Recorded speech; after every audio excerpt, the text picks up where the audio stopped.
Hello everyone, मेरा नाम है राहुल और आज की इस वीडियो में मैं आपको जो है वो 13.3 के कुछ क्वेश्चंस जो है वो सॉल्व करवाऊंगा। ये क्वेश्चन जो है वो एग्जामिनेशन पॉइंट ऑफ व्यू से भी इंपॉर्टेंट है, क्योंकि इस एक्सरसाइज के अंदर जो तीन क्वेश्चंस मैं आपको करवाने वाला हूँ। पहला क्वेश्चन जो है वो कन्वर्जन का है, यानी कि डिफरेंट डिफरेंट शेप को कंबाइन करके एक बड़ा सा शेप बनाया गया और आपको जो है उसका रेडियस या फिर कोई भी हाइट किसी प्रकार का भी आपको डेटा उसके अंदर फाइंड करना पड़ सकता है। तो सबसे पहला क्वेश्चन हमारा जो है कुछ इस टाइप से है कि यहाँ पर दे रखा है कि एक मेटेलिक स्पेयर है जो रेडियाई है 6 सेंटीमीटर, 8 सेंटीमीटर एंड 10 सेंटीमीटर। इन तीनों को मेल्ट करके एक बड़ा सा सॉलिड स्पेयर बनाया गया। हमें जो रिजल्टिंग स्पेयर बना है उसकी रेडियस निकालनी है। तो ये जो एक्सरसाइज है इसके अंदर आपको सारे कन्वर्जन या फिर वॉल्यूम जो है उससे रिलेटेड क्वेश्चंस देखने को मिल सकते हैं। यानी कि आपको जो है वो दो वॉल्यूम्स को हमेशा कंपेयर करके किसी ना किसी एक डेटा की वैल्यू वहाँ पर फाइंड करनी पड़ सकती है। तो क्वेश्चन जो है वो कुछ इस टाइप से है कि यहाँ पर तीन स्पेयर दे रखे हैं, वो भी मेटेलिक। तो हमने ले लिया एक स्पेयर जिसकी रेडियस ले ली 6, ठीक है। उसके बाद में हमने ले लिया एक और स्पेयर जिसकी हमने रेडियस ले ली 8, और फाइनली हमने एक और स्पेयर लिया और उसकी रेडियस ले ली हमने 10, ठीक है। हमने क्या किया, इन तीनों को कंबाइन करके एक रिजल्टिंग स्पेयर बनाया, बड़ा सा स्पेयर बनाया ये इस टाइप का। हमें उसकी रेडियस निकालनी है यहाँ पर। तो यहाँ पर हम जो है वो वॉल्यूम का यूज करेंगे, क्योंकि यहाँ पर इन तीनों को कंबाइन करके एक नया स्पेयर बनाया गया, यानी कि इन तीनों के वॉल्यूम का जो एडिशन होगा वो इस नए वॉल्यूम के इक्वल होगा। तो यहाँ पर हम जो है volume of first sphere, second sphere and third sphere, इन तीनों को ऐड करके जो वॉल्यूम होगा वो हमारा इक्वल हो जाएगा इस रिजल्टिंग फोर्थ स्पेयर के। तो हम यहाँ पर क्या यूज करेंगे, हमने यहाँ पर सबसे पहले डिनोट कर दिया इन सभी को R1, R2, R3 और R4 से। तो R1 जो है वो मैंने ले लिया 6 सेंटीमीटर, R2 ले लिया मैंने 8 सेंटीमीटर, R3 ले लिया मैंने 10 सेंटीमीटर और R4 हमें यहाँ पर फाइंड करना है। तो यहाँ पर जो V1 होगा इसका जो वॉल्यूम होगा प्लस V2 यानी कि सेकेंड का प्लस V3, इन तीनों के वॉल्यूम का जो एडिशन होगा वो फोर्थ वॉल्यूम के इक्वल होगा। अब वॉल्यूम ऑफ स्पेयर की बात करूं तो हमने ऑलरेडी पढ़ा है volume of sphere 4/3 pi R cube. क्योंकि यहाँ पे मैंने R1 से डिनोट कर रहा हूं तो ये हो जाएगा R1। सिमिलरली सेकेंड का हो जाएगा R2, थर्ड का हो जाएगा R3 का क्यूब। यहाँ पर 4/3 क्योंकि तीनों में ही कॉमन होगा इसीलिए मैंने यहाँ पर पहले से ही कॉमन ले लिया है। मैंने इन सभी के फॉर्मूले के बारे में ऑलरेडी एक वीडियो बनाया था, मैं आपको उस वीडियो की लिंक जो है वो डिस्क्रिप्शन में भी दे दूंगा और ऊपर आई बटन पर भी दे दूंगा, आप जरूर चेक करिएगा। इज इक्वल टू हो जाएगा हमारे नए क्यूब के वॉल्यूम के, जो कि हो जाएगा 4/3 पाई R4 का क्यूब। अब यहाँ पर इस क्वेश्चन में एक और बात हमें ध्यान रखनी है कि हमें मैक्सिमम टाइम पाई की वैल्यू को पुट नहीं करना है। क्यों नहीं करना है, क्योंकि ऐसे क्वेश्चन में हमारी जो पाई की वैल्यू है वो रिड्यूस हो जाएगी। तो इस केस में भी 4/3 से 4/3, पाई से पाई रिड्यूस हो गया। तो हमारा बचा क्या, सिर्फ R1 का क्यूब, R2 का क्यूब, R3 का क्यूब। तो R1 कितना है हमारा 6, तो 6 का क्यूब। R2 है हमारा 8, तो 8 का क्यूब।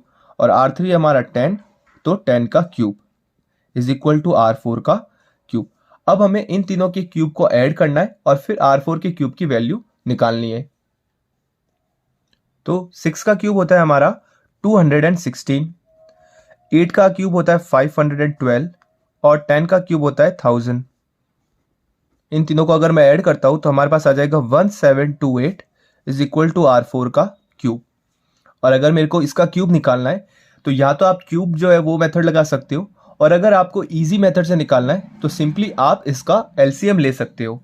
यानी कि अगर आप इसका एलसीएम लोगे तो आपको जो है वो इजीली इसका क्यूब मिल जाएगा। कैसे, तो मैं यहाँ पर आपको एक एलसीएम के थ्रू समझा देता हूँ कि मैंने इसका एलसीएम लिया। तो सबसे पहले मैं इसको 2 की टेबल से जो है वो रिड्यूस कर सकता हूँ।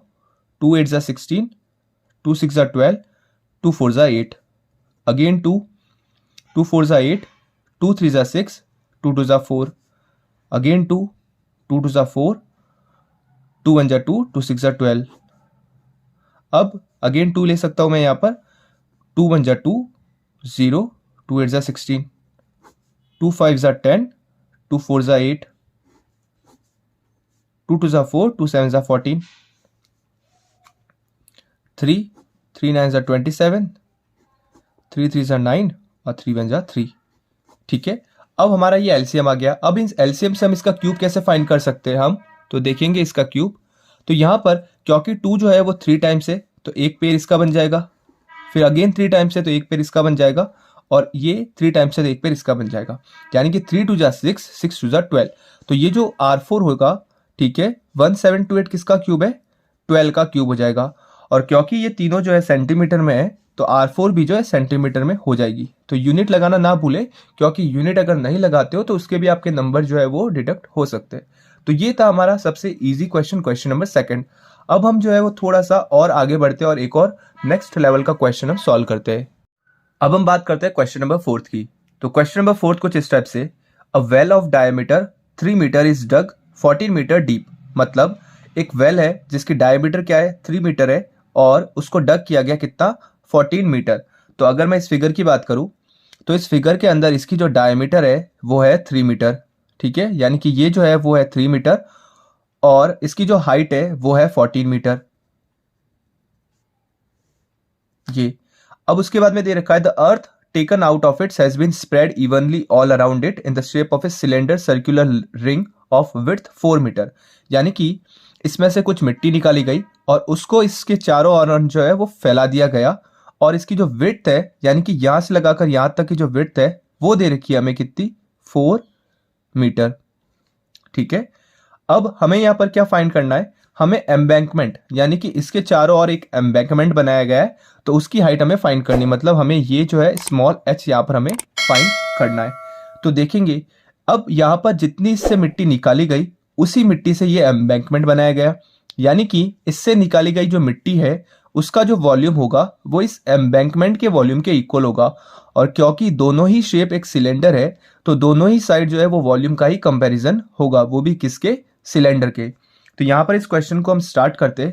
मैंने माना कि सिलेंडर की जो हाइट है, ठीक है, यानी कि इस वेल की जो हाइट है वो है हमारी 14 सेंटीमीटर, और इस एम्बैंकमेंट की जो हाइट है उसे हमें यहाँ पर फाइंड करना है। सिलेंडर की यानी कि इस वेल की जो रेडियस हो जाएगी वो हो जाएगी कितनी, 3/2। ठीक है, मीटर, ये सारे मीटर में दे रखे तो इसको भी हम यहाँ पर जो है वो मीटर में लिख लेते हैं, मीटर। उसके बाद में यहाँ पर इस एम्बैंकमेंट की रेडियस फाइंड करते हैं हम। तो कैसे फाइंड करेंगे, अगर आप ध्यान से देखेंगे जब भी हमें रेडियस फाइंड करनी होती है तो हम सेंटर पॉइंट लेते हैं। तो ये जो एम्बैंकमेंट है इसका सेंटर पॉइंट हो जाएगा ये वाला पॉइंट। तो यहाँ से यहाँ तक इसकी रेडियस है कितनी, 3/2, और यहाँ से यहाँ तक ये है 4। तो यहाँ पर इस एम्बैंकमेंट की जो टोटल रेडियस हो जाएगी वो हो जाएगी कितनी, radius of embankment is equal to 3/2 plus 4। क्यों, क्योंकि इस एम्बैंकमेंट यानी कि सिलेंड्रिकल शेप के लिए ये जो है वो काम करेगा 3/2 और आगे वाला हो जाएगा 4। तो इन दोनों को अगर हम ऐड करेंगे यहाँ पर तो हो जाएगा हमारा कितना, 11/2 मीटर। ठीक है, तो इस एम्बैंकमेंट की रेडियस होगी कितनी, 11/2 मीटर। अब हमें यहाँ पर दोनों के वॉल्यूम को कंपेयर करके इसकी हाइट जो है वो फाइंड करनी है हमें। तो देखेंगे कि जो वॉल्यूम ऑफ सॉलिड, ठीक है, डग आउट, मतलब हमने जो सॉलिड निकाला उसका वॉल्यूम इक्वल हो जाएगा किसके, वॉल्यूम ऑफ एम्बैंकमेंट, एम्बैंकमेंट के वॉल्यूम के। तो सॉलिड का वॉल्यूम यानी कि सिलेंड्रिकल शेप है तो ये हो जाएगा पाई r² और h, ये इक्वल हो जाएगा किसके, इस एम्बैंकमेंट के वॉल्यूम के। तो अगर मैं इस एम्बैंकमेंट की बात करूं तो क्योंकि ये वाला जो सरफेस है वो तो हमारा वेल का है और वो अंदर से जो है वो हमने ऑलरेडी होलो कर दिया है, तो हमें यहाँ पर एम्बैंकमेंट का सिर्फ ये वाला पार्ट है यहाँ पर चाहिए। तो हम क्या करेंगे, यहाँ पर पाई, हम इस पूरी रेडियस को यानी कि यहाँ से लगाकर यहाँ तक की रेडियस में से इस वाले पार्ट को माइनस कर देंगे, यानी कि जो एम्बैंकमेंट की रेडियस है उसमें से हम माइनस कर देंगे क्या, इस वेल की रेडियस को, और इनटू में कर देंगे हम क्या, h। तो यहाँ पर क्योंकि पाई r² होता है तो यहाँ पर भी r², यहाँ पर भी r²। और जैसे कि मैंने आपको प्रीवियस वीडियो में भी बताया था यहाँ पर कि आपको जो है वो ऐसे क्वेश्चंस के अंदर पाई की वैल्यू पुट नहीं करनी है, क्योंकि पाई से पाई ऑलरेडी कैंसिल हो जाएगा, r² जो कि हो जाएगा कितना, 3/2 इंटू 3/2, और सिलेंडर की यानी कि जो वेल है उसकी हाइट हो जाएगी कितनी, 14। अब एम्बैंकमेंट की हाइट कितनी है, 11/2 का स्क्वायर माइनस इस वेल की हाइट है 3/2 का स्क्वायर इंटू एच। अब हम इसको सॉल्व करना चाहे तो सॉल्व कर सकते हैं, 2 को इससे रिड्यूस कर सकते हैं, जो कि हो जाएगा कितना 7। तो ये हो जाएगा 9 इंटू 7/2 और ये हो जाएगा 121/4 माइनस 9/4 इंटू एच। ठीक है, अब हम चाहे तो इसको सॉल्व कर सकते हैं इजीली। 9 7 63, तो 63/2 इन दोनों को अगर मैं माइनस करता हूं तो 121 में से अगर 9 रिड्यूस हो जाते हैं तो हमारे पास बच जाएंगे कितने 112। ठीक है, और ये नीचे बच जाएगा 4। तो यहाँ पर ये जो 4 है वो डिनोमिनेटर में है, तो इक्वल के अगर उस साइड जाएगा तो ये तो अप आ जाएगा और ये जो माइनस करके 112 यहाँ पर नीचे की साइड आ जाएगा।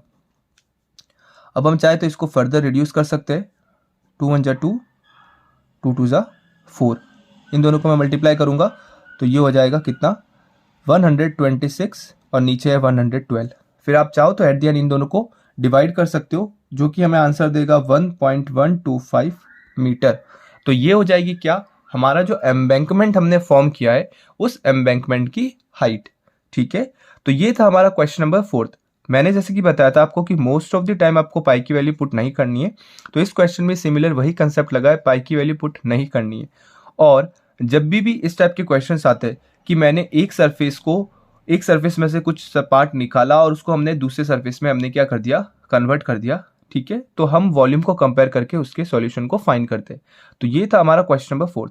अब एक और क्वेश्चन पे बताना चाहूंगा, उसके अंदर थोड़ी सी डिफरेंट अप्रोच जो है वो यूज होगी, इसीलिए मैं आपको जो है वो क्वेश्चन पे करवा देता हूँ। तो उस क्वेश्चन को मैं आपको नेक्स्ट वीडियो में करवाऊंगा। आई होप कि आपको ये वीडियो जरूर पसंद आया होगा, और अगर किसी प्रकार की जो बैकग्राउंड नॉइज जो हो रहा है उसके लिए जो है sorry, thank you so much.